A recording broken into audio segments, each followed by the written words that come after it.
ay 2 buwan. Halos namatay na tayo. Imagine nyo ang 2 buwan.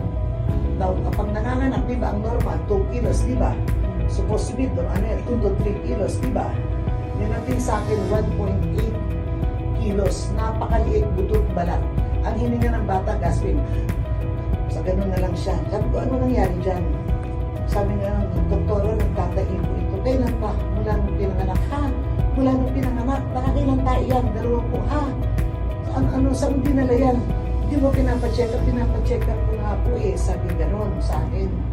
Kaya lang hindi ko talaga ako nagtatae. Sabi gano'n sa akin. Eh, nabalitaan ka namin, nagagawin din na dito. Yung laboratory ko na naman, ang mataas ang infection sa dugo, tsaka mataas ang infection sa dumi. Binigyan ko ng antibiotics, second sign, binigyan ko ng metronidazole. Sige ka ako, balik mo. Pagkakuan, sabi nga ng doktora, nagtatay pa rin. Walang pagbabago, meron naman. Yung 20 beses tumae, naging 10 na lang, sabi nga. Ang maganda, pero nagtatay pa rin. Sabi ko gano'n. Gano'n, sabi ko gano'n. Naalala ko na naman yung pre-biocure. No? E di ngayon ganito sabi, eto meron akong capsule.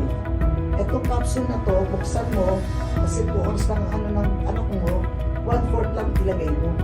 Sabi ko 1/4 lang. Sabi ko gano'n. Kaya ano mo, ako pagbalik ka, medyo maganda na. Kaya ako parang tumaba naman ngayon, anak mo, wow, maganda na ang kulay. Sabi ko gano'n.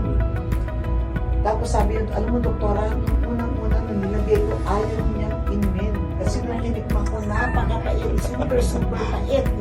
Siguro sa gutom ng bata, talagang dinede. Nasanay na dinede. Doktora, sabi nga hindi na po nagtataya na po. wow, Wow. wow. Pagkatapos, sabi, sa madad sabi, bininyagan yung bata, nag-iisa lang akong nina. Marami pang kwan. No? Yung